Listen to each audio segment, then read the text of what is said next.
I'm Alan Cheesley. I cycle all over Britain and Europe. My name's Mike Harrison. I enjoy travelling and experiencing new things in life. My name is Perry Jones, an ex-engineer. My name is Paul, and I come from London, and I'm here in Colombia. Well, if we start when I did it the first time, I was thinking all the way along the route is how I would like to experience this with some friends, and suggested this when I came back to London, and they were very keen to do it, and it was a total success.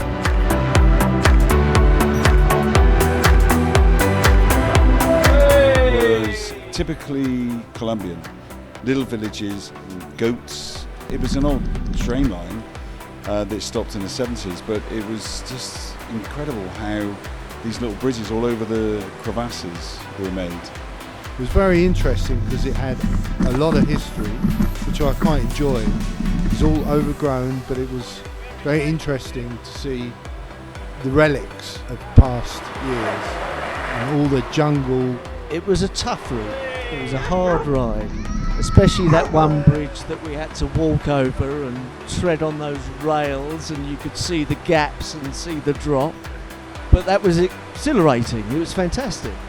It was lovely to go through the countryside, seeing what you feel is the true Colombia.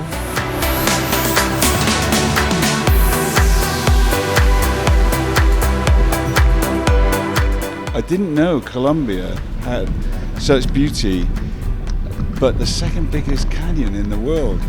It was just an incredibly privileged position to be in, to ride it. There were a few more steep climbs, which I like. When we got to the top of that hill and we walked to the side and had that view all the way down the canyon, was spectacular and also very calming. It was a lovely place to just sit there and let the wind blow through your hair and stare out at a view that it really takes your breath away. The coffee farm reminded me of a bygone era. The house was very old. We actually saw the people weighing the coffee they picked that day, and it looked as like it was something from the past. But it was just like nobody else had been there. It felt like it was only the local people who had been on these treks.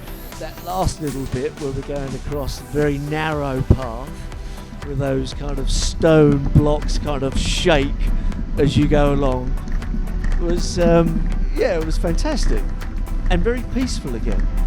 But most of the time you're in your own headspace, surrounded by a fantastic countryside. It was something that was almost a fantasy to me.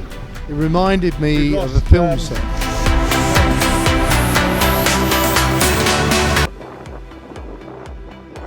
I'd never done paragliding before, and I was very worried, and they took me up and they were gentle with me until I felt comfortable, and then we did some other little tricks.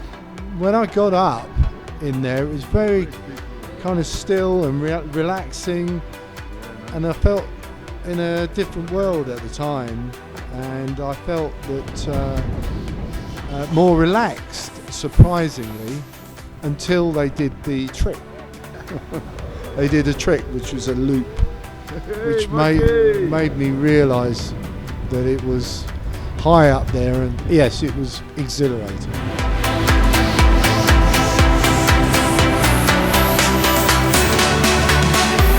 From a very personal point of view, it's something I'm going to touch on from now for the rest of my life and do whatever I can to encourage people to come here. We got to see things that you would not otherwise see if you were a tourist. We went to restaurants which were typical Colombian, which is what really we wanted to do anyway. I will always remember it. Days that will live very much in the memory forever. I will always remember it and always look back on it fondly. I would recommend this tour, not only because we've been to some beautiful places, but also because of the people.